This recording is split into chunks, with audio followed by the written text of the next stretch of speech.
mootummaarraas arganneerra. Waraanni Saambee Iluu Abbaaboritti gaggeeffame akkamiin yaadatama? Gamana lolli cimaan ta'e lolli cimaa sana keessatti gosoonni Iluu Abbaabor Beddellee Daarimuu Guree haala gaggaatiin irratti hirmaatanii gosoonni ijoolleen Oromoo Shawaa Wallagga Jimmaa sadarkaa olaanaatti irratti hirmaatanii. Oduuf odeeffannoo biroos qabna. Hirphaa Gammachuu isiniifan dhiyeessa. Amma xumuraatti nu hordofaa.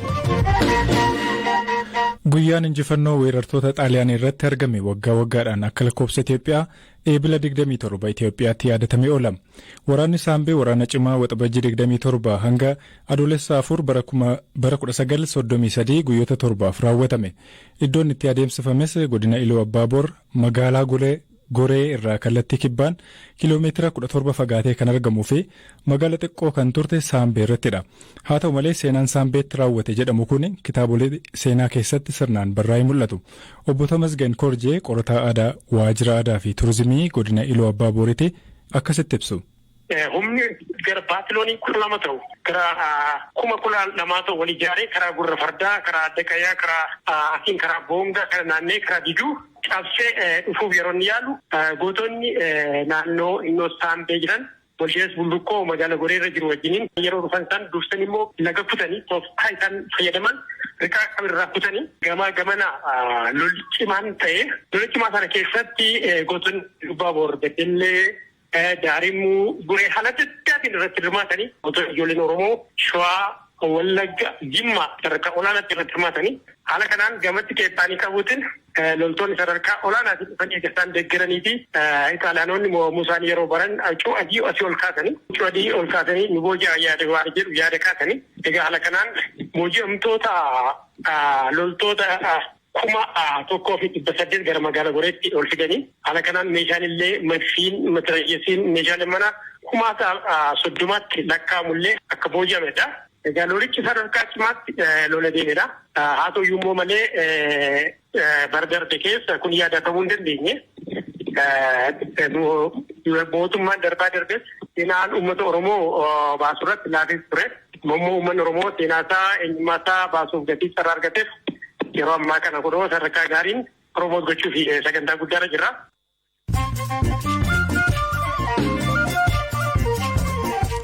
Gidduutti immoo oduu gaggabaaboo. Weerarri Covid addunyaa irratti lubbuu namoota miliyoona 15tti dhiyaatanii galaafachuu dhaabbanni fayyaa addunyaa beekse. Dhaabbatichi akka jedhutti lakkoofsi namoota vaayirasichaan du'anii fi miliyoona 5,400 qofaatu gabaafame. Magaalaa giddugaleessa Chaayinaatti argamtu Chaangshaa jedhamutti gamoo jigee jalaa guyyoota 6 booda dubartiin tokko lubbuun baraaramte. Dubartiin gamoo jigee jalaa baraaramte kun akkatti lubbuu baraartonni ishee baasuu danda'an gorsaa turtee jedhameera.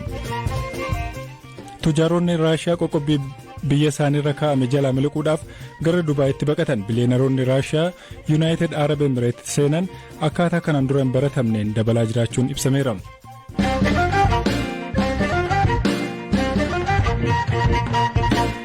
Jalqaba torban kana godina Shawaa Kaabaa aanaa warra Jaarsootti humnoota mootummaan namoonni nagaa ajjeefamuu jiraattonni himachaa jiru.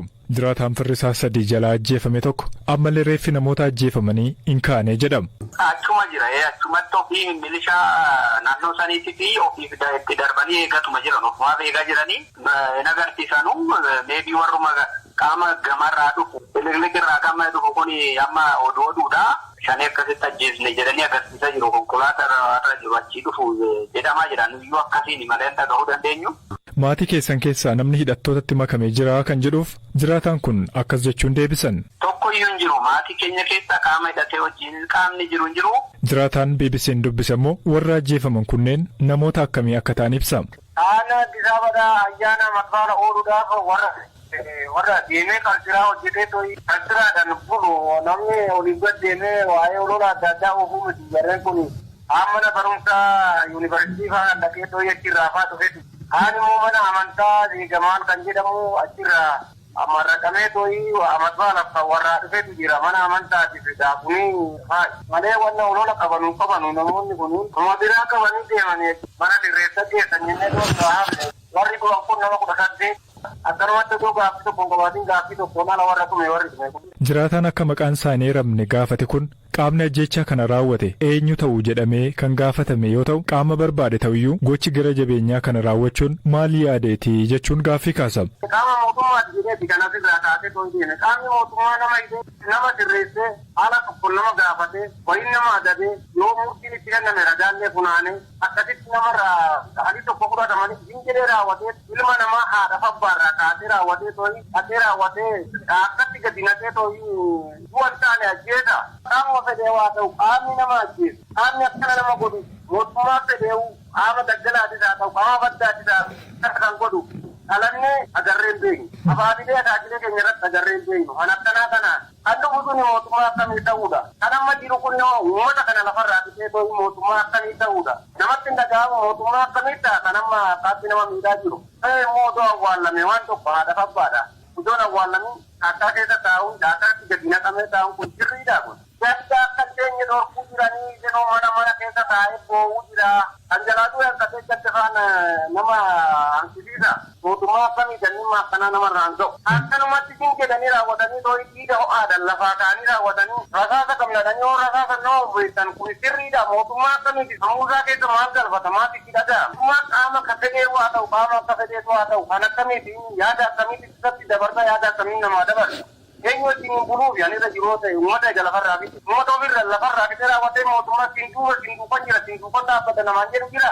maal duukaa dhaabbatan ofitaati gadi deemuun hin jiru ol deemuun hin jiru mana keessatti haashuuqamne wayin immoo wanti waan ufitu akka harka isa gaanu fite nufitu bokkuma tattatti. Himannaa jiraattota aanichaa kana hordofne bulchaa aanaa warra jaarsoo obbo Ayyalaa Mangistuu gaafanneerra ammayyuu tanaatu dubbise.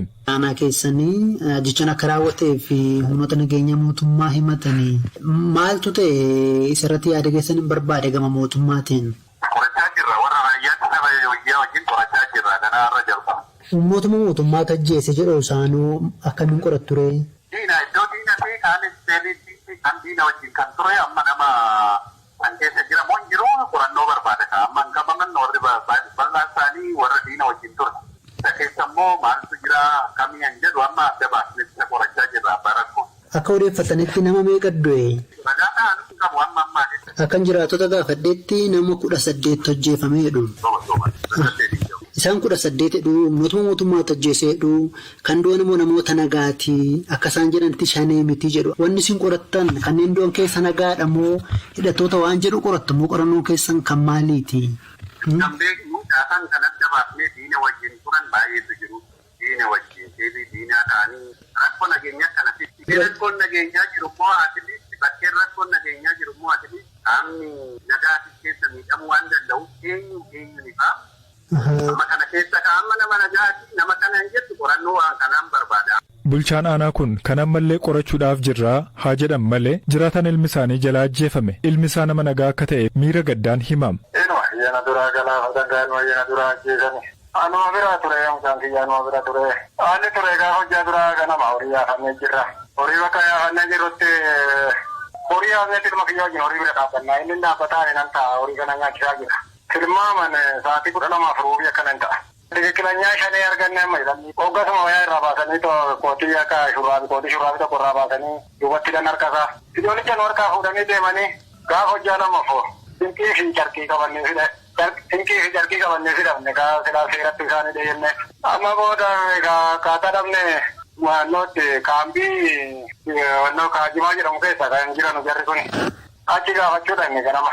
Sinqii maaliif fuudhanii fi dhuftan sinqiin asuu jira hin nyaatanii jira. Silaa kaamma poolisaafatti yoo dabarsan malee asitti silaatti nuffis kan onnee tachumaan deebine irra. Achumaan tenuma turanii gaa'edhaan akka deemoo namoonni dhaga'aniiru warri biyyaa tamaaronni maal kun achi karaarra deemanii didaan ija keessa nu laalan isaan dhumani. Gaafa hojjaa lama ganama sa'aatii 11 irratti jedhan warri zabalkanyaan waashan Mikaa'el bakka jedhamu sabala Mikaa'elaa warri tatammakuu buutu argeera sa'aatii 11 irratti jedhan halkan keessa hojjaa lamaffatti kan bari'u. Amma kaanu achumaan buunee reefa keenya laallannee reefa keenya immoo nuu kennaa innaan homaa fitti wanta dabalamuu barbaadanii nu jedhanii reefa. Ajjechaa qaamoleen nageenyaa mootummaa nama nagaa irratti raawwatan kana qulqulleeffachuudhaaf ittaanaa biiroo bulchiinsaaf nageenyaa Oromiyaa Koloneel Abbabaa Garasuu ammayyuu ittaanaa gaafateera. Torban kana warra jaarsootti ajjechaan raawwate jiraatota dubbiseen haga nama 18 ajjeefamuu dubbatu kanneen maatiin jalaa reeffayyuu akka kaasuu rakkatanfaa dubbatu namoota nagaa akka ta'an dubbatu maaltu raawwate quba qabdusin? Quba qabu hin beeku. Garuu ajaja keessan malee Moontaare jeneraal. Najeenyi kaawwan akkasii ana ajaja akkasii hin kennineefi. Beeku. Namni du'uusaa immoo quba qabduu dhageessanii. Garuu opereeshinii gaggeeffameen namoonni akka du'an kan jiraattonni nutti himan. Isin immoo itti gaafatama qabdu dirqamas qabdu natti fakkaata miidiyaa odeeffannoo isaas immoo numa qabaattu jedhee yaada kanaafan bilbile jeneraal. Kanaaf odeeffannoo hin qabu jedhanii koroneel jedhee dabarsu. Maaliif dabarsitaan hin beekus hin jedhe. Maarreen beekus moo jettan hin dabarsa ka koroneel gaafannee hin beekuu nuun jedhan jenne kaamaa hin daga biraa.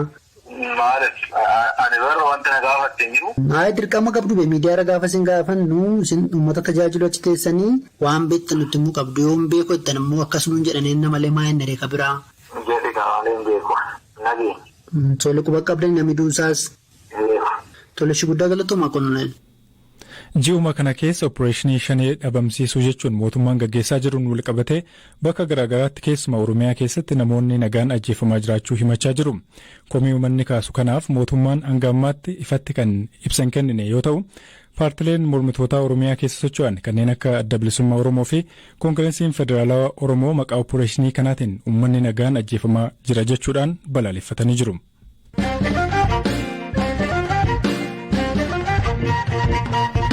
Dorgommii Champions League Awurooppaa amma waancaaf qofaatu hafe Manchester Cityin dorgommii Champions League murteessaa ta'e irratti osoo hin eegamin kufaatii guddaa keessa gale.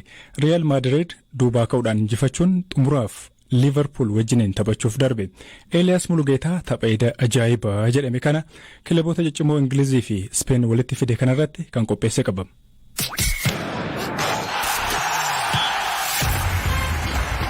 Hoggum kubbaa miilaa. Kan abbaan walaloo beekamaa Zalaalama Barraa jedhan isa akka tapha edda galgalaa Real Madridii fi Manchester City gidduutti ta'eedha laata. Man Cityin waggoota lamaaf walitti aansuun xumura waancaa Awurooppaaf geenye jedhanii yaadaa turan tasa gara kufaatii nama rifaasusitti jijjiirame.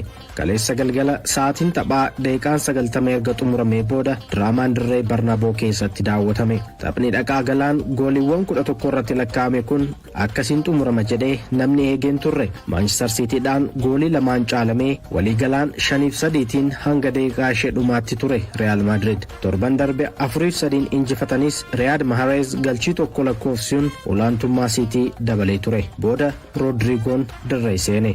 Osoo hin eegamin galchii jalqabaa isaa kubbaa Benzemaan dabarseef lakkoofse. Sekoondii 90 booda ammas Rodrigoon kubbaa Marco Asensioon dabarseef mataan dhahee lakkoofsuun galchii waliigalaan wal qixxeesse. Kun sagalee istaadiyeemii Barnaaboo keessaa dura callisaa fi abdii kutannaatti deebi'ee ture gara faaruu ajaa'ibaatti deebise. Gareen lamaanuu daqiiqaa 90 keessatti carraa wal mo'achuu qabu ture. Phil Foden kubbaa rukuttaa peenaaltii keessatti argatee irra keessa baasuun carraa City dabarsuu danda'u balleesse. Kanaaf taphichi gara yeroo dabalataatti deeme. Benzemaan kubbaa qabatee sarara rukuttaa peenaaltii keessa yoo galu taphataan sirreessisaa Man City Ruben Diaz isa kuffisuun rukuttaa peenaalitii argatan. Amma carraan Pep Guardiolaan qabu qabxii tokkoon caalee dursaa kan jiru waancaa Premier League qofaadha. Kubbaan miilaa hin tilmaamamu kan jedhe leenjisaan Man City Pep Guardiolaan ga'umsa isa olaanaadhaan akka hin taphatin dubbate. Leenjisaan Real Madrid Carlo Ancelottiin ammoo seenaa kilabichaatu nu gargaare jedhan. Real Madrid waancaa La Ligaa bara kanaas mo'ateera. Amma waancaa Champions Leagueef Liverpool waliin Paaris irratti ni falmatu. Paarisitti caamsaa 28 2002 kan ilaallu ta'a. Odeeffannoo dabalataa argachuudhaaf marsariitii keenya kan BBC Afaan Oromoo ilaaluun dagatina waan nu caqastaniif galata guddaa qabdu. Iddoo nagaa bulaa.